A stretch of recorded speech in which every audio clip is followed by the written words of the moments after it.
Back in the distant time of the early 2010s, an animated show that was cancelled after one season was gaining a lot of traction in social media.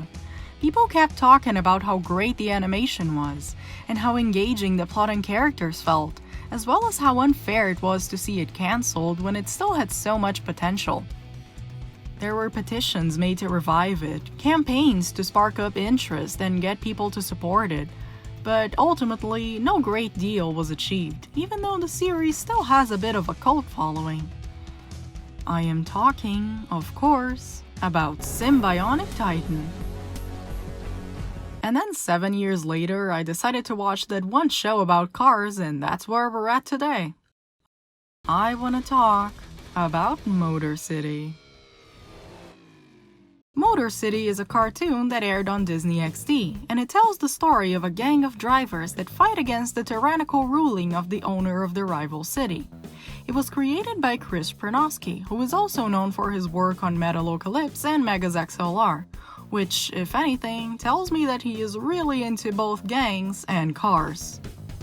The show lasted for a single season, originally airing between April of 2012 and January of 2013, with a total of 20 episodes, and its cancellation still gathers sparks of outrage from certain online groups.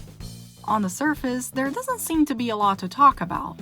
While the show was loved by many, its ratings were somewhat low, and that fact, along with how the series had a relatively high budget, seems like enough for a network to justify its move of not renewing it for a second season. If we look closely, however, it becomes easier to see why this decision sparked such a fandom outcry for justice, and understand more about the ridiculous network moves that brought the series to its demise. Before we get into the more technical side of things, though, let's dissect the show a little more deeply. Motorcity is a story about how this guy named Kane decided to build a new Detroit on top of the old Detroit, and then he called it Detroit 2, Detroit Deluxe. What was left of the old town now became a lawless territory known as Motorcity, where a gang called the Burners fight against Kane's control. Each gang member has their own sweet ride, and most of the battles are car-based. This is the premise behind most of the conflict in the episodes. Kane comes up with a new plan to take over Motorcity, and the Burners try to stop him. It's a simple concept, but it leaves a lot of room for exploration. Let's take the Burners themselves, for instance. While they all share a similar moral compass and fight for the same cause, each member has a distinct personality that leads to great character dynamics. You have Mike Chilton, the fearless leader, Chuck, the anxious hacker, Julie, the spy and hologram genius, Dutch, the clever mechanic, and Texas, the overconfident tank with some of the best lines in the series. I can handle anything Kane throws at us. Oh yeah? What if he throws a brick at you? Yeah, sure. Okay, how about a box of scorpions? And again, even if these characters can be boiled down to simple traits and abilities, the show still manages to explore these attributes in a way that is both lighthearted and action-packed, which really helps build their world. Take Mike, for instance. He's your typical cool leader type, bold, brave, and chill. He isn't one to turn down a challenge, and his teammates rely on his audacity to put their plans into motion. Mike actually used to be part of Kane's army, and even assisted on the tyrant's attempts to take Motorcity down.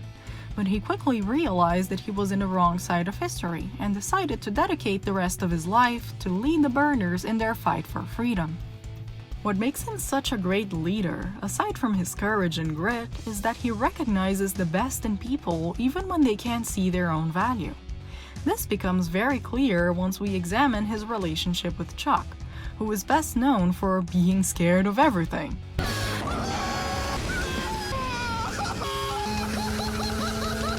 He is great with technology, but he lacks the thrill-seeking mindset of his teammates, which often makes him wish he could be fearless like them.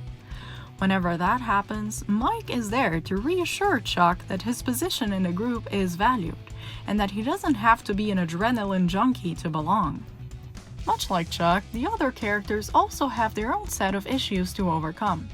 Texas, for instance, is twice as fearless as Mike and is always the first person to come up with a plan or to throw himself headfirst into battle, which, more often than not, ends up being a bad choice. Still, he doesn't let his confidence be shaken, and he is admired by Mike for his creativity. Dutch, on the other hand, makes for a great member of the team, since he is the one who usually comes up with new weapons and additions for the gang's vehicles, and he is also the one who fixes them. Because of this, however, he can sometimes feel suffocated by the group's demands. But even then, Mike is always there to reassure him that it's okay to take time for himself, and the rest of the gang also supports his decisions. There is also Julie, who occupies a unique position in the group because she is actually Kane's daughter. No one else in Motorcity knows this, and she prefers to keep it that way, working as a double agent under the pretense of being just an intern at Kane's corporation. She is against her father's actions, but even though she is certain of where her loyalties lie, she's still afraid of telling her friends the truth. I think loyalty really is the best way to describe these characters. Through every episode, arc, and action, it's incredibly clear how much they trust each other and the cause they fight for. If one of the burners makes a mistake or gets themselves into trouble, the rest of the group is there to support them and come out of it together. It's a level of friendship and synergy that is really fun to follow. And I haven't even talked about the other antagonists in the series, such as a gang of eco-terrorists that want to exact revenge against Kane for destroying their land, or a karaoke and car enthusiast, Duke of Detroit, who is seriously one of the coolest characters. It's a lot to unpack, and it's really fun to do it. And the animation. Oh man, the animation. This right there is the real star of the show. It's so fluid and fun and snappy, and you just can't bring yourself to blink out of fear of missing a single second of it. Did you know that Motorcity invented color? Okay, I just made that up, but you could almost believe it thanks to how these shots look. The world of this underground city is just so filled with saturation and neons that you can't help but want to explore it, especially when contrasted to the bland and monochrome setting of Deluxe. And it fits well with the themes too, how Motorcity is supposed to be this place of great personal and artistic freedom, while Kane wants to destroy this very essence and turn it into more of his expressionless empire. This show was animated in Flash, and it should serve as an example of how to push that program to its full potential. They used a certain technique where the characters' heads were rendered as a sort of 3D object, capable of rotating 360 degrees, which, tied with the rest of the boarding and the animation, makes for some really fluid movement. The character design is also something that I need to talk about because it's fantastic. They were designed by Robert Valley, who is best known for his work in Gorillaz, and his style definitely comes through. It helps these characters and stories feel a lot more memorable, and their world truly comes to life. I wouldn't go as far as saying that Motorcity is style over substance, but it's really hard not to endlessly praise the style when it looks this cool. Every frame of this show is immediately recognizable in a way that cartoons can only dream of being.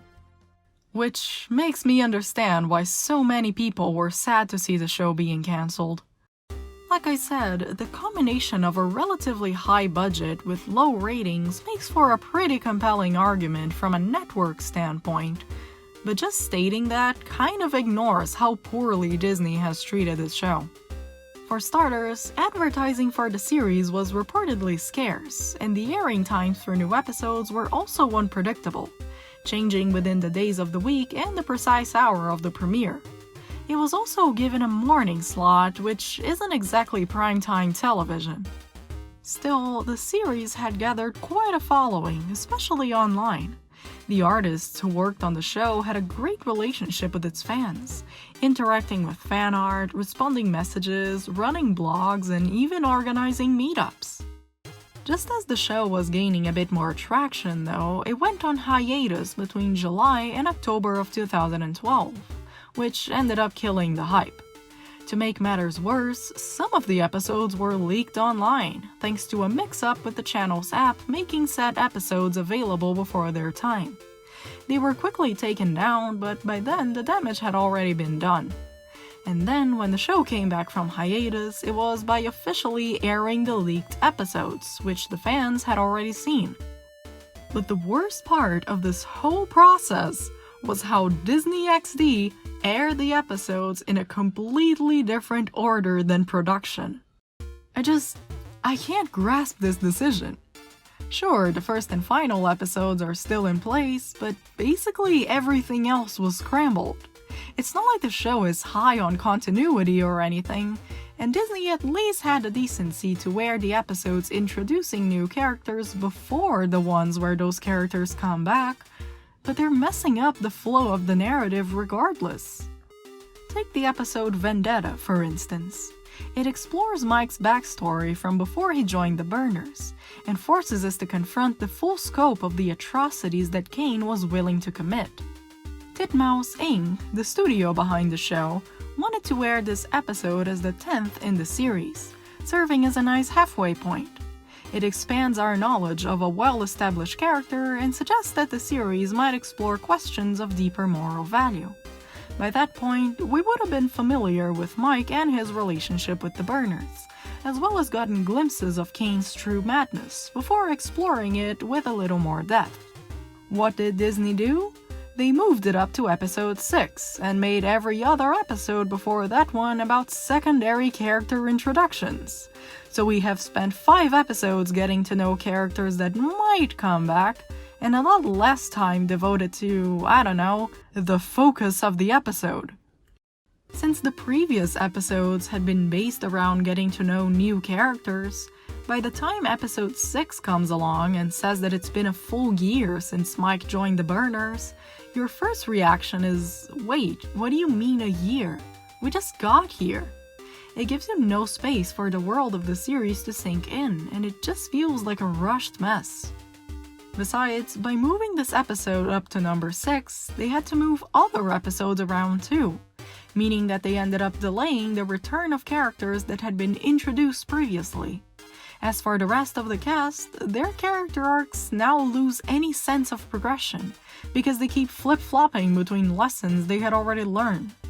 Honestly, it was a show. And still, despite all of those setbacks, the show had a following. And it still does. To this day.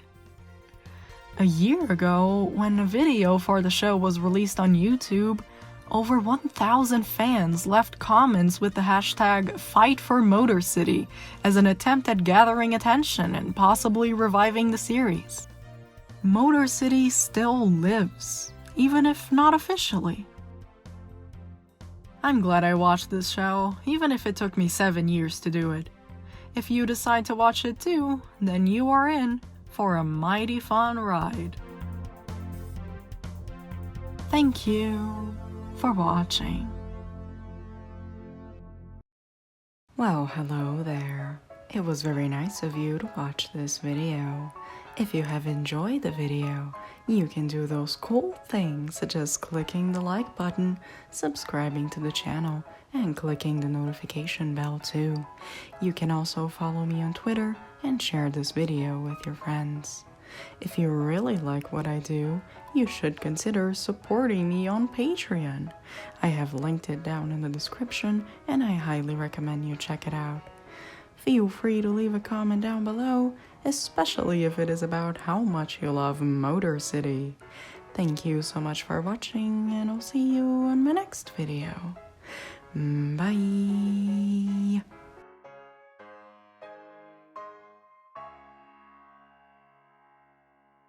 There's this one episode where the Duke of Detroit sends in one of his henchmen to bring a message to the Burners, and he delivers this message by playing an audio track and then having the henchman flash them these cards with like cute doodled sprites of the Duke emoting to the parts of the text.